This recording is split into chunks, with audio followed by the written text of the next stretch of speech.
real estate students and customers and friends. I'm Rita Santamaria, the owner and founder of Champion School of Real Estate, and I welcome you to our monthly Superstar interview. I am just truly excited about the two gentlemen that I'm sitting here with this morning, Jack Stapleton with Realty Texas and Adam Olsen with the Adam Olsen team. Adam's out of Huntsville, Texas, and Jack is from Round Rock, Texas. And in a few minutes, we are going to glean amazing, good information from their brains and their experience and all of their successes. So welcome, guys. Happy to have you here. Thank you. We're excited to be here. Excited to be here. And right now, I want to say hello to all of our campuses around the state. So hello, Plano, Texas, and Fort Worth, Austin, Round Rock, Austin/Round Rock, and you know our new campus there will be ready the 1st of January. So excited about that. It's going to be beautiful. Thank you, Kimberly Didelowitz, our president, who has been the project manager of our construction of our new building.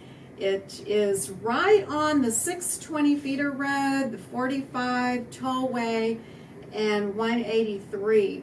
So right next to Lifetime Fitness, so the students can go right next door and shape up over lunchtime. But we also have our awesome San Antonio students, and then West Houston, Houston North, and Houston Galleria, as well as online and our fabulous live virtual classroom. We have students all over the state of Texas, but we also have customers, agents that are joining us from all over the world. Many like to be on vacation and get their CE through the virtual classroom or through online.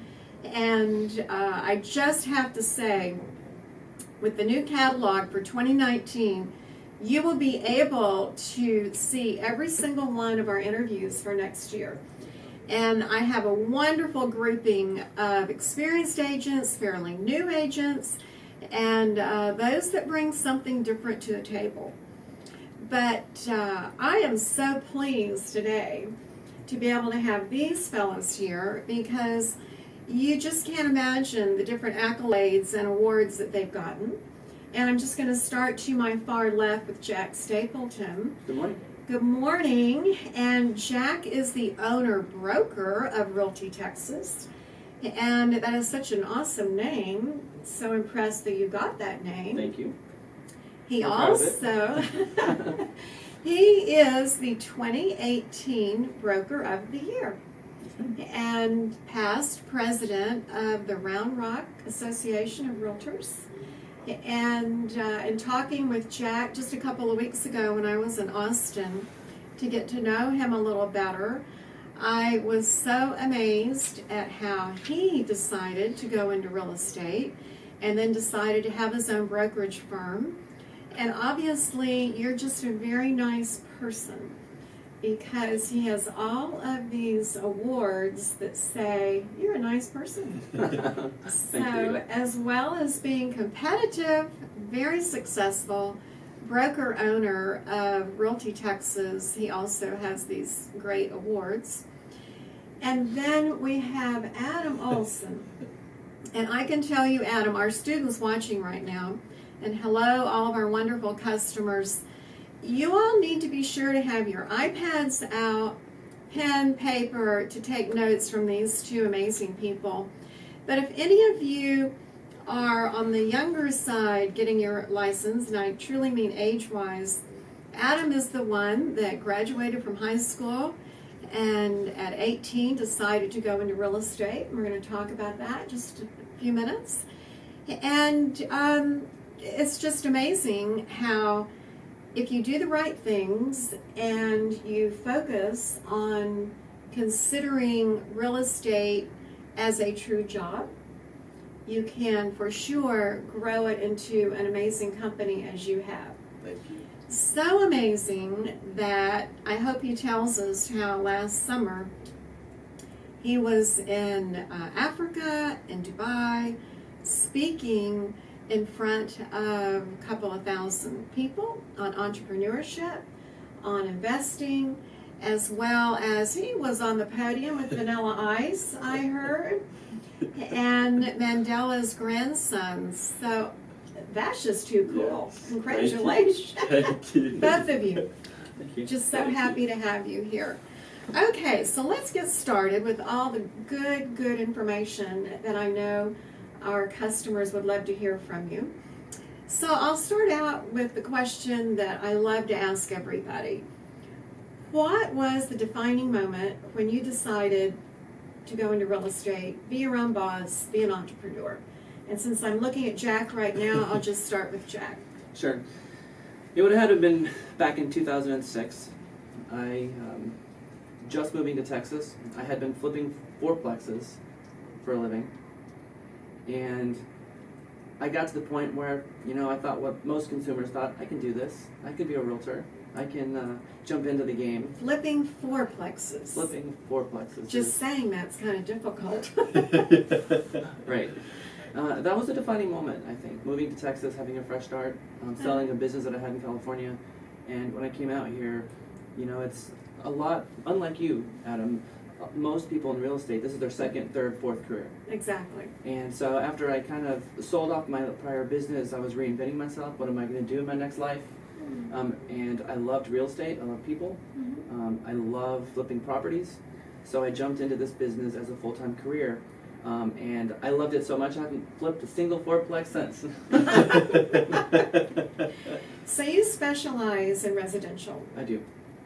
And how long did it take you to make that decision to jump into real estate when you decided to reinvent yourself? Day one. Day one. Day one. I mean, we were talking about the beginning of the downturn.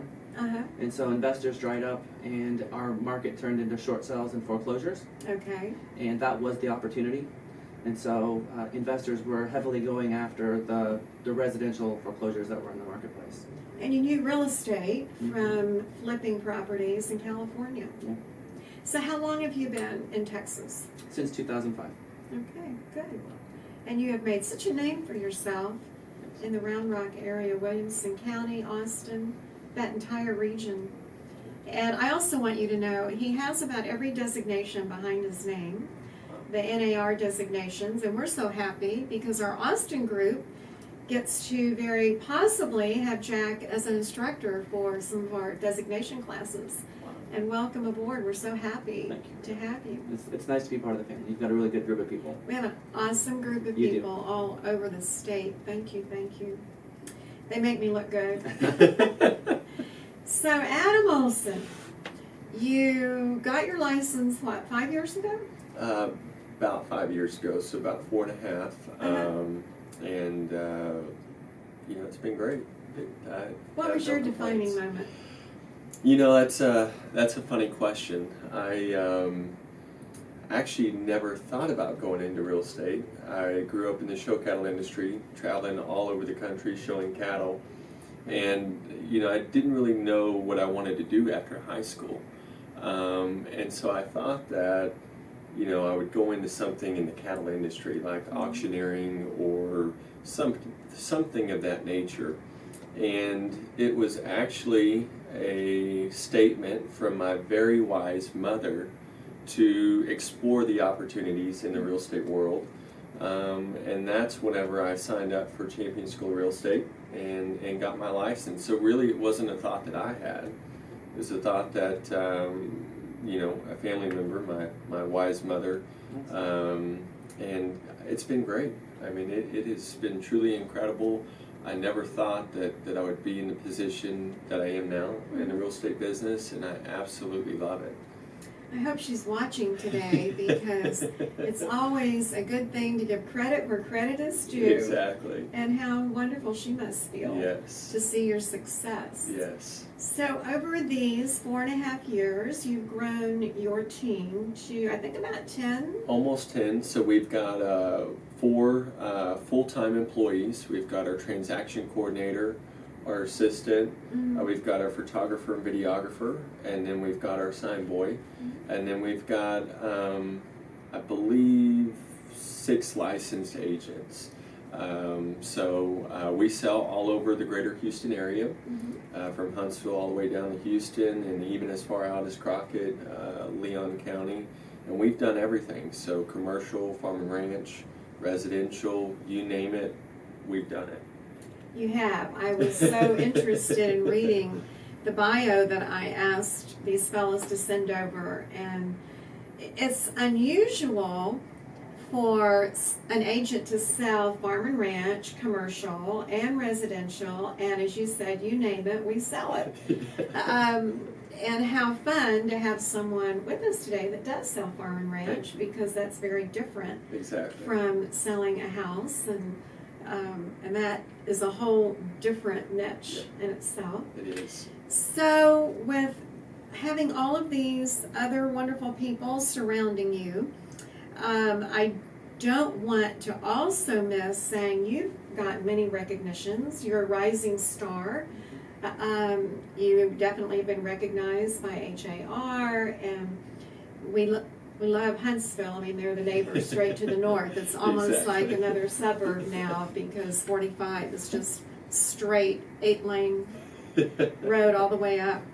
So yourself getting started in real estate and having just frankly, now your parents weren't in real estate, were they? No, so my mom actually took over my dad's businesses when he had passed away at a young age, and so I always had that entrepreneur spirit within the family, and I just kind of grew up in the entrepreneur world. Environment. Environment, and so that's really where I got it from, as far as the entrepreneur aspect of it. But no, neither parents had any experience in the real estate world, and neither of them held a license. So, do you mind sharing with our wonderful customers watching today, how did you start your business? Do you remember back 4.5 years ago, and how you actually got started? Yes, What were just a couple of activities that It was helped very you? difficult. It actually took me almost 8 months to sell my first property. Believe it or not, a lot of people don't know that. And again, it took me a while to get going. I really didn't know what I was doing, obviously being so young and brand new kind of in the workforce, especially in this industry. It's a tough industry. It's a very tough industry. And so the way I kind of got my breakthrough was I did 2 open houses every weekend for almost 2 years. I didn't see a whole lot from that. When my business really started to take off is when we invested in online leads, whether that be Zillow, Realtor.com, Facebook leads, whether it be targeting your personal sphere online or sphere within your network, and that's when we really broke through and kind of rose to the top, is through online marketing. And those platforms that others in this industry may not like, but they do work. And so don't be afraid to go against the current or the wave, because you'll find that a lot of people in our industry will talk down on certain platforms that they may not like, but generally It's part of the business. It's part of the business, and you're never going to get away from it. And so don't be scared to invest in those platforms, especially if you don't have anything. You don't know until you try. So. Well, it also tells me that starting out, when you made your first commission or second commission, you from the get-go reinvested your commission into your business. Yes. And that is the message that I get, because you said it took 7-8 months to get your first transaction. Yep. And that may be a little long, but then I also read after that, then you started having 2-3 transactions a month. Oh yeah. But I love the part that you were willing to reinvest in yourself and your business. So you are really saying that a lot of your leads come from all of our social media platforms that are out there. Exactly. We reinvest a lot of money into our online platforms, which brings a ton of individuals in, and it's the quickest way to reach people. It's the easiest, quickest, cheapest way to reach people in today's world. And you know, Now I'm curious, not to interrupt, but you're right there where Sam Houston University is. Do you also do a lot of marketing on the campus in order to sell some of those condos and apartments oh yeah, to so the parents of kids? so we're actually an official sponsor of the Sam Houston Bearcats Okay. athletic program. Uh-huh. And so we have, you know, advertisements at every single one of their athletic programs or games, whether it be football, baseball, basketball, etc. And when we were with an international real estate company, we're now with an independent, but when we were with RE/MAX, we used to bring in the RE/MAX skydivers to bring in the game ball to a mayor or someone like impressive. Alex Morano from the UFC Mhm. in front of 15 to 20,000 fans. And those videos would go on to see 50, 60, 70, 80,000, 100,000 views on Facebook. And we would strategically pick the days where it would be family oriented. So they call it, I think, family weekend. Mhm. And so we always pick the football game where it's family weekend because obviously the families are there. Right. You know, it's been great. Sam Houston has been a great partner, but we're always looking for those big events or to attract people to our online platform, whether it be through those videos or those events that we do. And that's how we built our brand and excelled, you know, That's in the real estate worth it. industry. Awesome. Oh, big time, big time. So Jack, how did you get started? What were the first couple of activities that you did to launch your business? As I was getting my license, I had a couple friends that I knew were looking for homes, and they were patient enough to wait for me. So the day I got my license, I was out showing them homes. And it's kind of somewhat of a funny story, just falling into things, I guess, dumb luck. Mm-hmm. I took my clients to show 3 homes that they had already picked out. And on the second one, I showed up and there was a family standing in the driveway, and they were looking perplexed. And when I was walking up, they were walking up to me like they knew me, and they introduced themselves, and I told them my name, Jack Stapleton. Like, oh, you're not who we thought you were. And they had been standing in the driveway for over an hour waiting for their agent. Wow. Oh. And they said it was someone that they had had a conversation with over the phone. They had not yet met him, that they were really excited about this home, that they had actually called 3 people, and all 3 people had not shown up on them. Oh man. So I showed my clients the home, and on the way out, they said, do you mind if you showed us this house? And I was looking at my clients, and they were friends of mine, and I said, are you guys interested at all in this house? And they said no. And I said, do you mind if I just show these guys real quick? And they said no. And I showed it to them. And in the driveway, they said, we want to buy this house. Will you help us buy this house? And I said, yes, I have to finish helping my clients now. We're on the way to go But see I will show up. another home. So I'm not kidding. We get to the second property, and my clients want to buy that house. So both sets of people go back to my office, sitting in my office waiting for me to write these offers on. So day 1 of my license, I submitted And 2 you're offers, like, and I both love accepted. this business. So it was one of those That's situations where I'm incredible. like, this is better than ever I thought. Exactly. Now I want you to know that's a little unrealistic. Doesn't happen. But it can happen to you for sure. What a Serendipitous. great story. What a great story. It was a good start. So let's turn it around a little bit. And for the new people getting their license, from your experience, you're a broker owner. Yes. And you recruit agents in, as Adam does as well. But what would you tell brand new people sitting there that have less money but time as far as getting started with their business? What are some activities that you know work, Jack? There's a lot. There's a lot of activities that you don't have to go out and buy leads day 1. First of all, sitting down and figuring out your, what I call power hour, which is getting all of your contacts, your sphere together, and getting on the phones and spending an hour a day making outbound calls. Letting everyone in the world that you know that you're a realtor, and that you want them to give you a call every time real estate pops in their head. The story I often tell my agents, if you want someone to think about real estate and you in the same sentence, you have to connect those synapses in your brain. And so they may know you're a realtor, but then think about real estate and you don't pop in their head. So you have to connect those synapses. So every single person you know, you have to tell them. If you know anyone looking to buy, sell, or lease real estate, please have them call me. It would mean the world to me. And telling everyone you know that over and over again. Does that ever embarrass you or make you feel uncomfortable? No, not at all. You know, I mean, I think that we are salespeople, that we have to be selling all the time. And I think that's one of the things that people get into this business and they don't realize that at the end of the day, you're a salesperson. Exactly. You are your own sales force and you have to be out there selling. There's good ways and bad ways to go about it. You don't want to, you know, be a cheese factory in your selling, but you can be authentic and let people know. You can be proud of what you're doing. And when you're proud, you say, this is what I do, this is my business. And you can also sometimes say something like, you were so fun to work with. If you know anyone looking to buy, sell, or lease, please let them know. You were fun to work with. I bet your family and friends would be fun to work with too. And so you compliment them by asking them for referrals at the same time. That's a great little statement right there. And I came back to that because there are new people sitting there in class right now.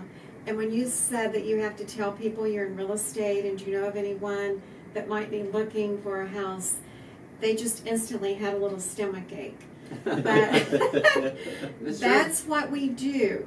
That is what it means to be in sales. It's what it means to be an entrepreneur. Mm-hmm. You can't be an undercover agent. We've all heard that before. Secret agent. We have to be proud of what we do and tell people all about it. And I love the fact that you said, you're fun. Do you know of anybody else that's fun that you can refer to me? So moving those words around, but for sure letting them know what you do. Yeah. It works. It works. That's step one, just letting everyone know that you're in the business, that you are an agent, and to connect those synapses in everyone's brain. And then like Adam said, doing open houses, getting out where the people are. You know, 80% of our buyers and sellers in the marketplace have not yet connected to a realtor. They are often afraid to connect with the realtor because they're afraid they're going to get sold something. And so I've always come at it with, I don't sell people homes, I help people buy. And there's a significant difference in your approach. So being out in the marketplace and connecting with buyers and sellers, letting them, doing open houses, these are activities that are never going to go away. I've been very successful with open houses, but it's how you go about the open houses, thinking outside the box, knocking on all the neighbors' doors before your open house and saying, you know, help me pick your neighbor. You know, there's a lot of things you can do. Yes, some cool phrases. Help me pick your neighbor. Help me pick your neighbor. Mm-hmm. You know, open houses are absolutely popular now. Again, we went through a period where they weren't so popular because agents didn't get a return on their time. But with the apps that our large associations have and different associations where the buyer will know this weekend all of these homes are open, Right. it's become a very popular, well worth your time activity for a new person to find buyers on those properties. 80% of our buyers are not yet working with the realtor because they're afraid they're going to get sold. That means that they want to get into the house and they want to find the house before they get into to get connected to a realtor. And although that's backwards, it's not how they should go about it. They should get in touch with a lender first, get in touch with the realtor and start that way. They don't. And so we have to follow their practices. But knowing that they're intimidated by calling a realtor because they're afraid they're going to get hounded for the rest of their life and feel obligated, Exactly. being That's an open house, bad reputation. they're coming to you. And so letting them know when the house is going to be open. But, you know, I challenge all my realtor friends, when you schedule an open house, keep it open. Because, you know, a lot of these guys are showing up to the house and knocking on the door and no one's home. So if you're going to make a promise, be there. That had to be an awesome sign to have this family on the sidewalk saying, can you help us buy this house? Well, as a new realtor, I really didn't know what to do. I was thinking, can I help these guys? Are they already working with the realtor? These people can't. And you did it perfectly. Do you want this house? No. Do you mind if I show it to them? Sure. You just notified your clients and got their permission. Bit of dumb luck. Well, I don't know. Well, that might have been luck. You're right. Right place at the right time. You were at the right place, right time. Yeah. So, Adam, I want to ask the question that I know a lot of our younger agents are thinking.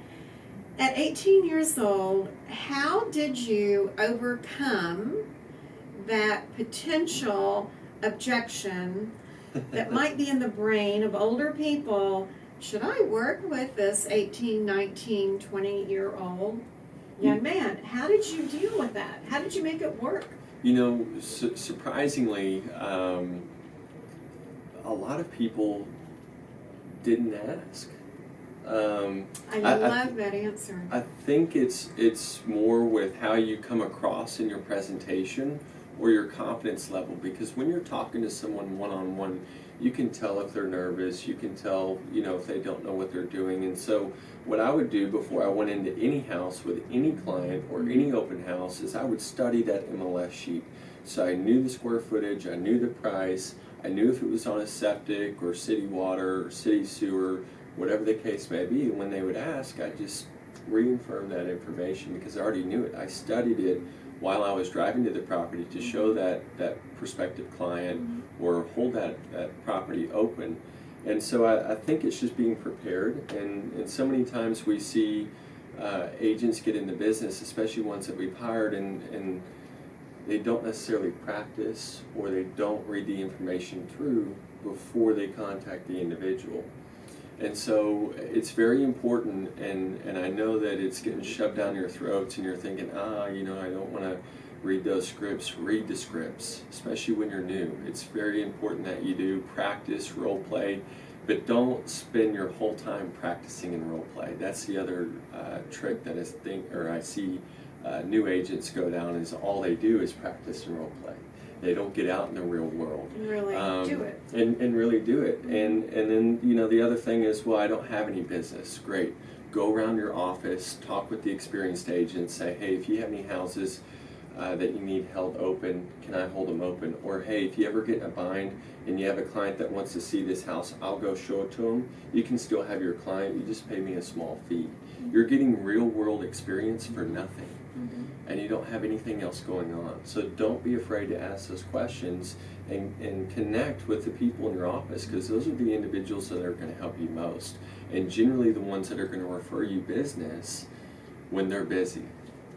It's a great answer, because right now we know once you're licensed, you can learn from the best in the office and just ask them, what can I do to help you? Yes.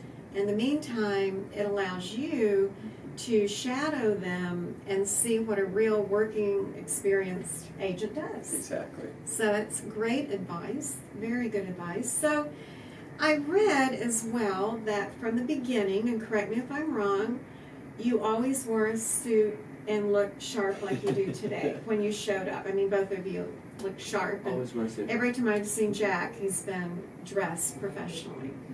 Why do you do that? I'm curious, both of you. I started in the industry young as well, and I want people to look at me as a professional. National Association of Realtors produced a report in 2015 that talked about ranking our profession against all other professions, and we were on the bottom third of the list. And I want to be viewed as a professional. I am a professional, and I noticed that if I did an open house, there was a difference in how people perceived me when I wore a suit. And so I always wear a suit at every open house, at every listing appointment. I'm always dressed. It changes the dynamic in the room, and it changes the way people perceive you, and it screams that you are a professional. This is a profession, and you should dress appropriately. I have a book, 30 Days to Success, and a lot of our students, a couple of thousand of them, have purchased it, the whole series, but for the longest time I had a video, and I need to reproduce the video. But it showed two people in an open house, two agents. One was just very casually dressed and the other was in a suit. And I had these random people walk in the door and they had a question. And the video was to show which one did they gravitate to. And they gravitated to the one in the suit. It was just a perception that you're more professional, you're more knowledgeable, and it works. It works. That's true. So did you find that it helped you as well? Tremendously. I found that, especially early on, whenever I showed up in a suit coat, you don't necessarily have to wear a tie. I generally do. I'm surprised I'm not today. I don't care for him. But He does, my husband. Yeah. But he does. Yes, I do when I have to. Exactly. And but I found the same thing. Like Jack was saying, people take you more seriously, and especially when you're younger or you're brand new, I think it's very important to show up with it. People took me more seriously, and the question about my age came up less. So we did have a couple people that would ask my age, and I would tell them, there's no shame in that. However, I found that people asked less questions when you're dressed professionally, like Jack was saying. And I've also found that a lot of your realtors out there don't necessarily dress to the occasion. Right. And so it sets you up or sets you apart from the others, especially if you're going in That's on a a great listing point. appointment, or if they're visiting multiple different open houses, which we all know generally they're visiting 1, 2, or 3.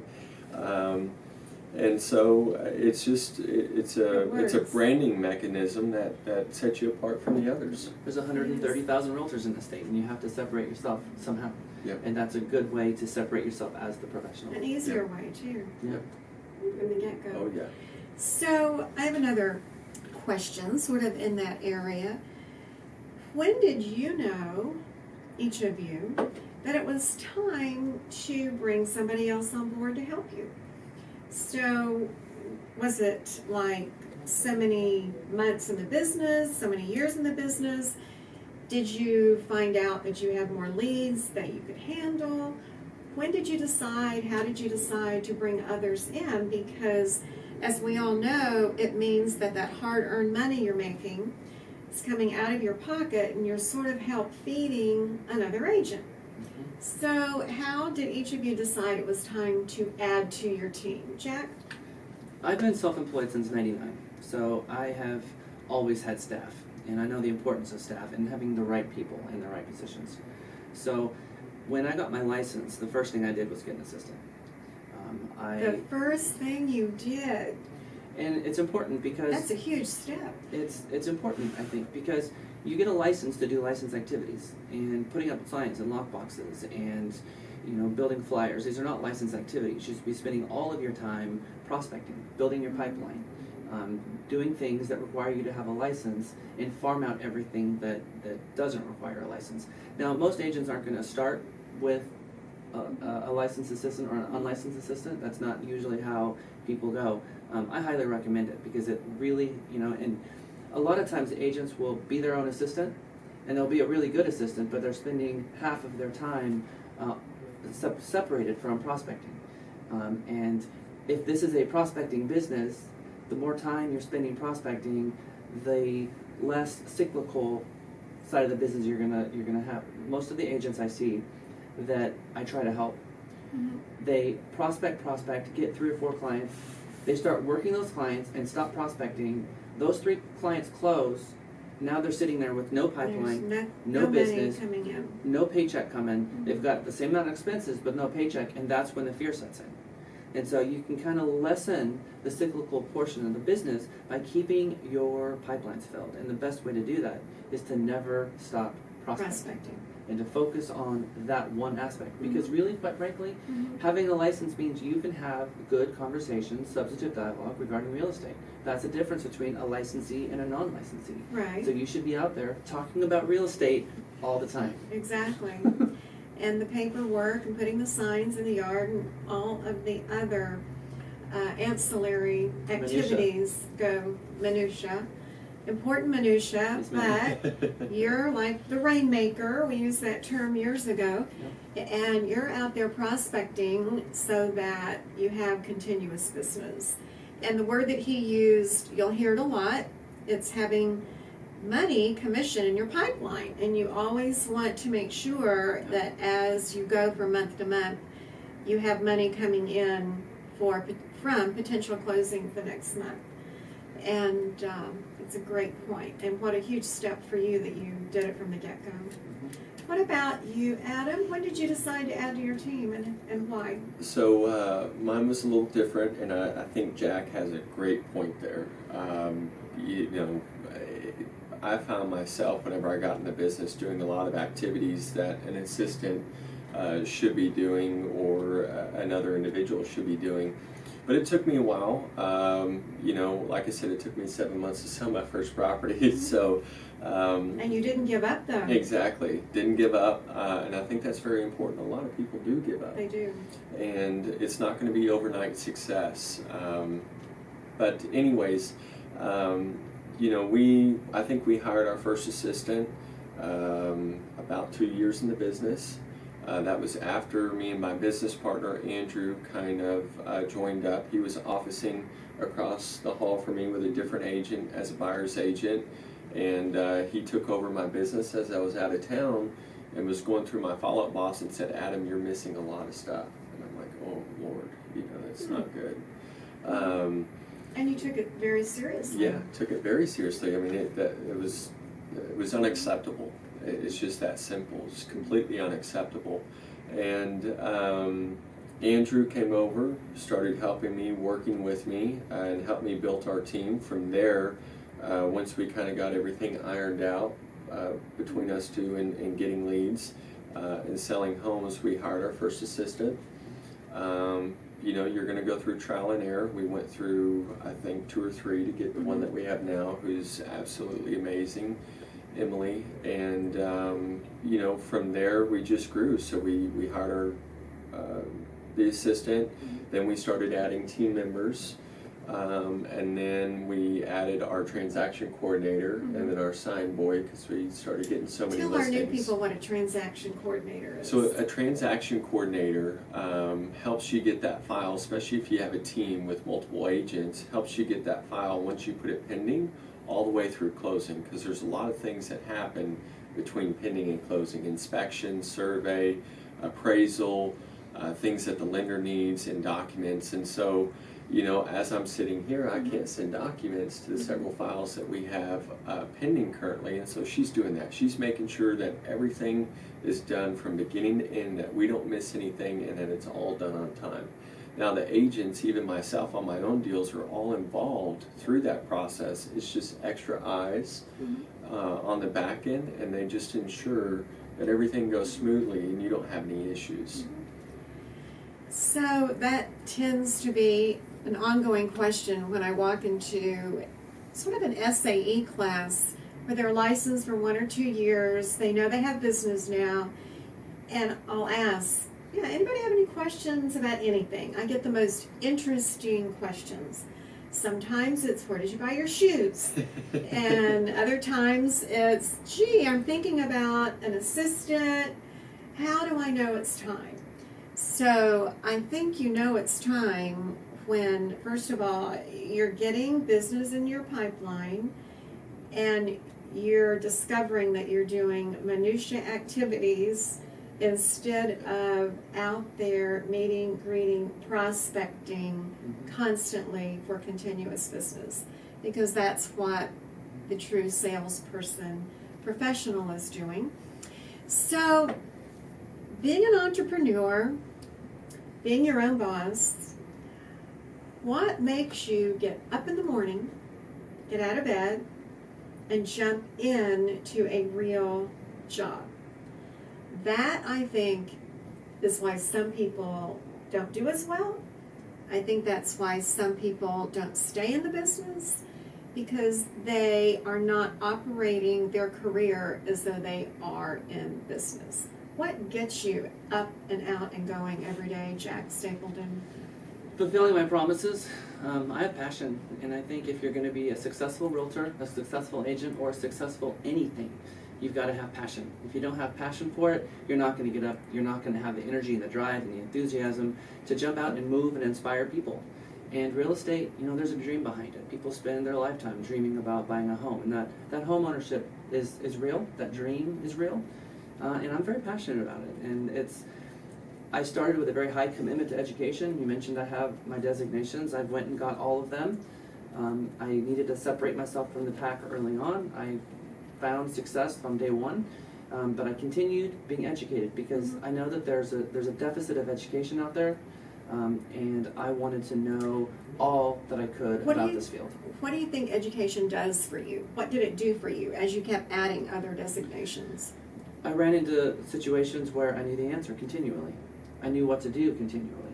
Okay. It gave me talking points at open houses. Gave me talking points when you're driving in the car with the clients. Gave you self-confidence. And it gave you self-confidence. I mean, you don't always have to know the answer, but the designations, it helps you teach, whether it's database, working your databases, or whether it's accounting, or whether it's farming, or whatever aspect it is in your business.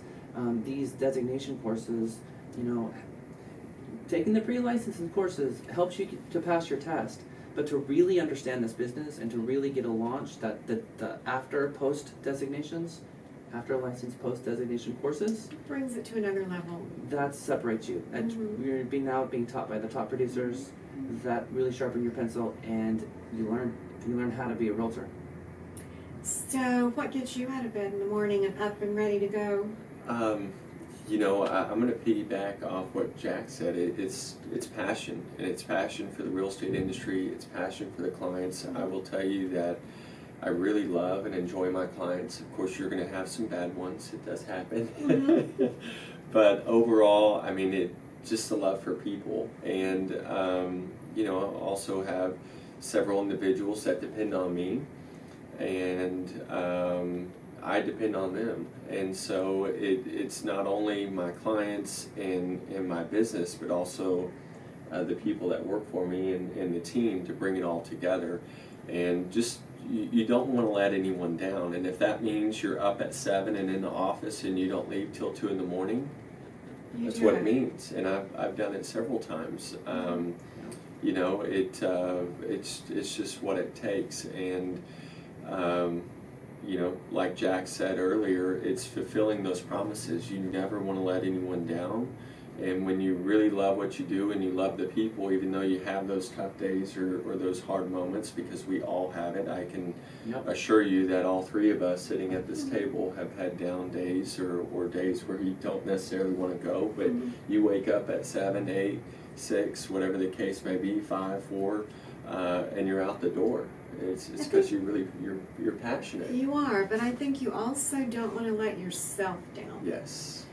You have the inside personal motivation and drive to be successful, and you put so much responsibility on your shoulders, and I'm talking from my point of view, that you don't want to disappoint yourself. Yeah. It's like, I have to do this, I want to do this, I need to do this. Exactly. So did either of you, both of you, have a personal coach? Adam?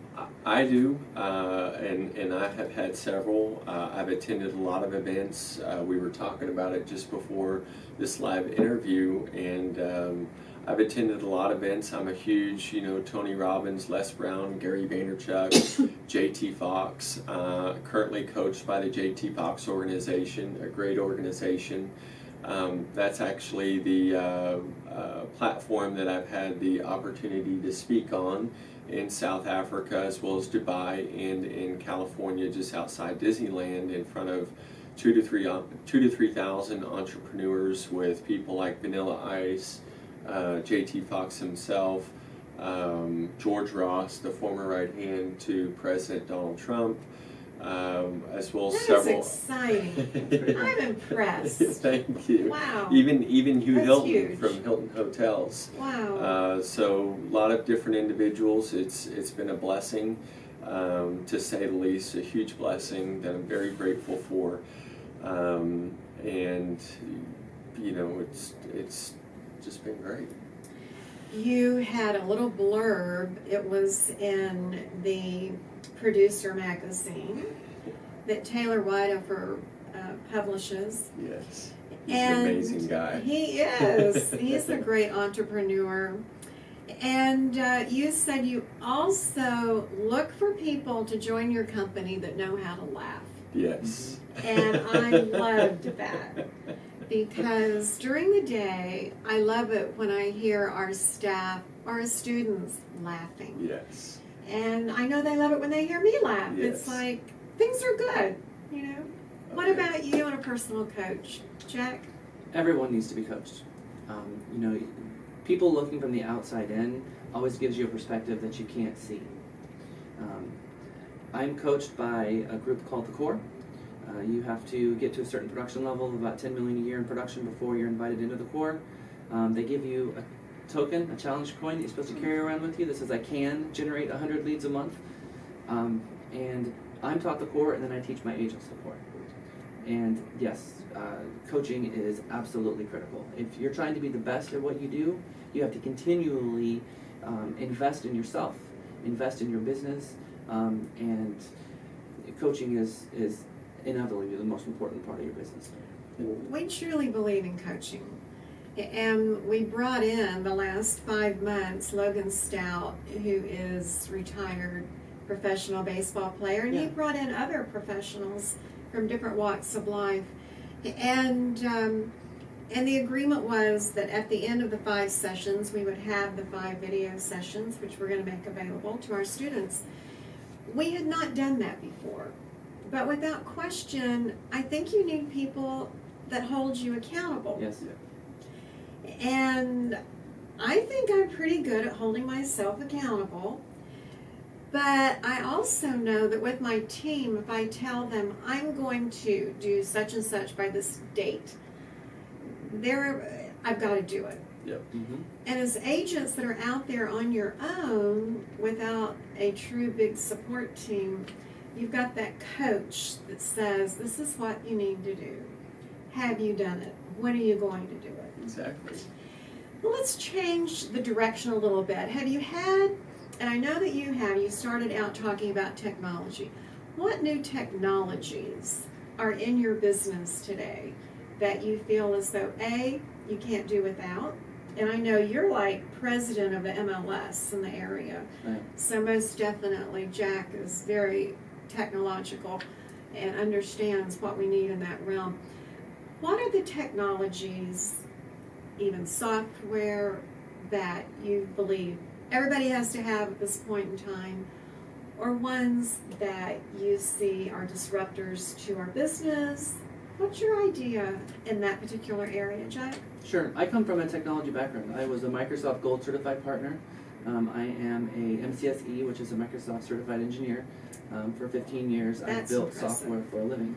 Wow. So I come from the technology arena, and that really helped me launching my business, because I applied what I had applied to helping other people build their businesses to build my own.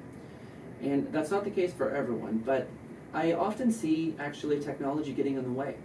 I see realtors hiding behind their computers instead of out there getting to know people. Oh, This is good point. It's a relationship business, Mhm. and the more disruptors who get into business to try to disrupt that relationship between the realtor and their client, the more they fail, because people don't want to do business with their computer screen or their phone screen. They want to do business with a person. And so whatever technologies you have that enriches that relationship, that helps make that relationship better, I invest in. Bomb videos is a good example. They can hear you, see you, get a feel for your personality. Say that again, because our students will want to write that down. What is it? Bomb videos. So there's a company that has developed a way for you to, on the fly, send someone a video email.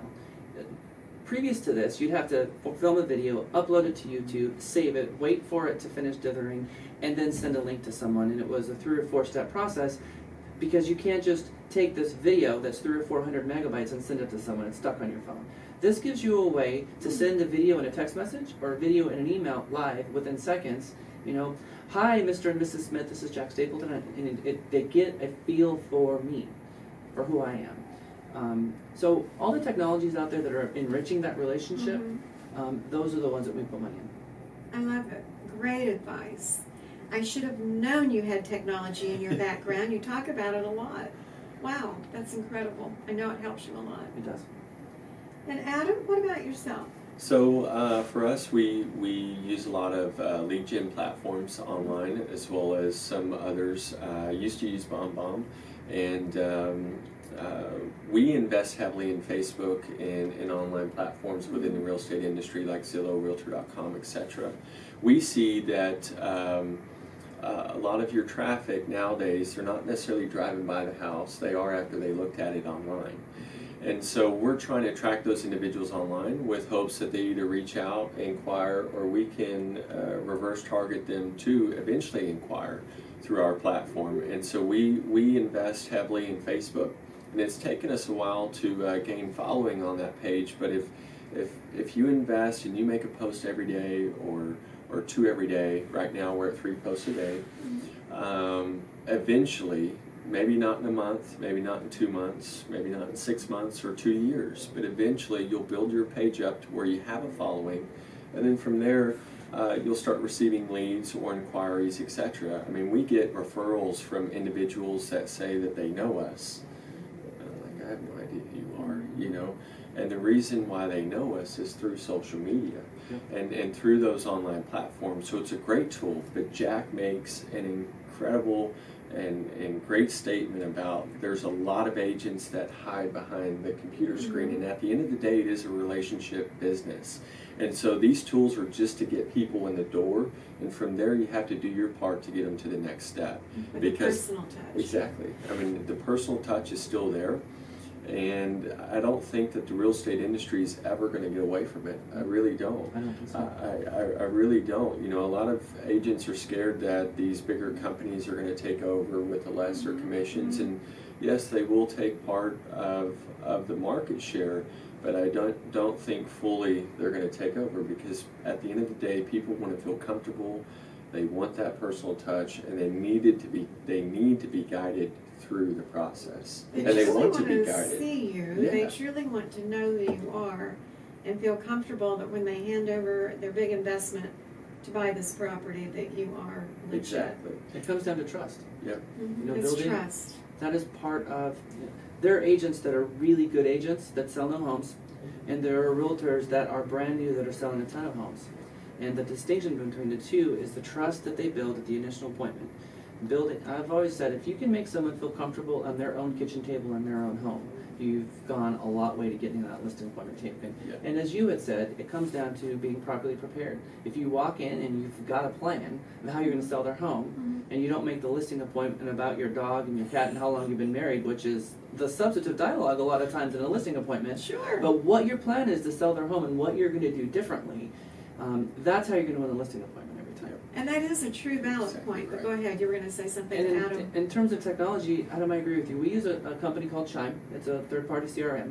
We have developed relationships with about 7 different lenders who are giving us a budget that we're matching. So we're spending about $20,000 a month on leads. Those leads come in. We have 4 full-time ISAs, those inside sales agents. Those sales agents are calling leads 7 days a week the moment they come in, nurturing those leads. And once we have those leads turned into an actual person, we hand those leads to our agents. A lot of agents take those leads and they farm them directly to the agent, but the agent gets yelled at, screamed at, told, "Why are you calling me?" So the And that's person, the last time they call. So we're warming them up before we hand them to our agents. the person taking the leads, then they're not licensed, or They are licensed. They we are have licensed. 4 licensed That is ISAs. so good, because Wow. It's required by track. anything that's Yeah. questionable, you're Yes, covered. Exactly. So quickly, let our wonderful customers know your opinion. How often should you reach out and touch your client? Both of you. What do you think? So what I do is I try to get through my database at least 3 times a year. And so every day I have a power hour. That power hour to me is when I'm on the phones, I'm connecting with my clients. If you want to build a referral-based business, and in order, you can spend money bringing leads in and contacting people you don't know, or you can spend that time talking to people who you do know who like you and love you. It's important sometimes what the dialogue of that conversation is when you call people, because you want them to answer the phone. I hear a lot of agents picking up the phone, calling their sphere, and talking about themselves. When you talk about yourselves, it gives you shoots of stress, cortisol in your brain. People don't want to hear you talk about yourself. So when you call your sphere, it's how are you? How's the wife? How's the kids? Have you made that 13th mortgage payment like we talked about so that you get your home paid off quicker? Things that help them, talking about them. That way next time you dial their number, they actually answer the phone. They say, "Oh, I want to talk to Jack because I'm going to get, He cares dopamine about squirts in my me. brain." He And you cares feel about happy. me. So you make a little note with your contact list on those people, and for the animal lovers, Yes. what are their hobbies, all of that. You should know them pretty well by the time Right. you sell someone home. You know them pretty well. So how often do you get in touch with your So we actually do 3 times a year as well, believe it or not. We always send a Christmas mailer, which we're getting ready to send out now, which is not really reaching out, but you're sending something in their mailbox and they're getting your information.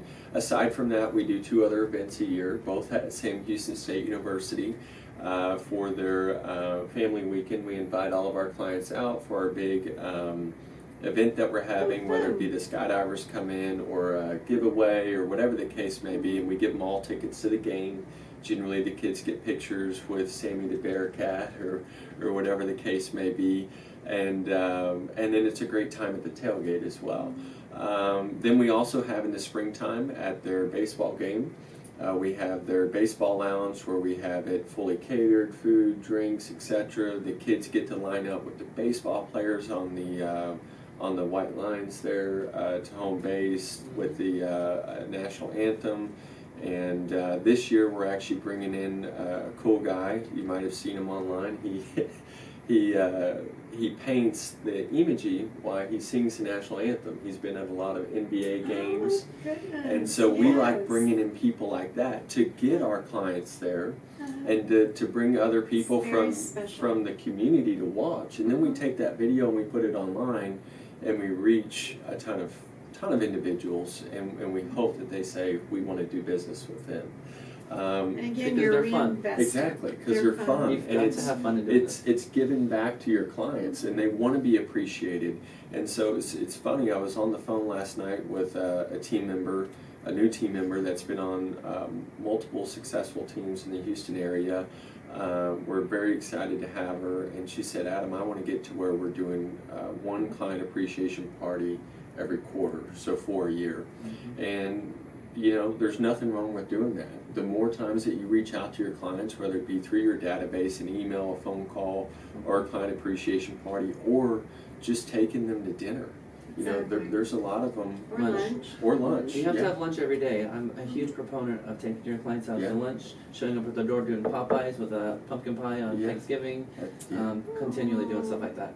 Yeah. So smart. If you want a hug, go bring your client a pumpkin pie. Yeah, I love it too. So as we finish up here, which it's just been delightful visiting with both of you, and as I said earlier, the downside of these interviews, we run out of time because I love talking to such wonderful, wonderful students, friends, customers. Yes. If there were 2 words to sort of give our viewing audience a little insight into you, what 2 words would each of you describe yourself with? So, Adam, what 2 words for you? I would say determined and outgoing. Determined and outgoing. Good. Jack? Passionate and dedicated. Passionate and That's dedicated. great. And absolutely, we can see that in these 2 gentlemen today. What a joy it's been. I've enjoyed spending time with you. Yeah. I always Thank enjoy you so spending time much. with you. Thank you Yes. so much. Thanks for being our customers. Yes, thank you. And Thank I know that our students, our guests watching today have just gotten so many good, awesome points. I want to give you a short heads up on January the 8th, we have Dr. Gaines giving us the economic update for 2019. As you know, he's amazing. He's always so He's incredible. Yes. spot on because funny. he's not guessing, he's He telling is. us what the facts are. And then on January the 24th, we have, I think, one of the biggest humanitarians in the USA that lives right here in the Houston area, and that is Mattress Mac. And Wow. Mac Very cool. will be speaking to our wonderful customers, agents, for an hour on his 10 steps to success.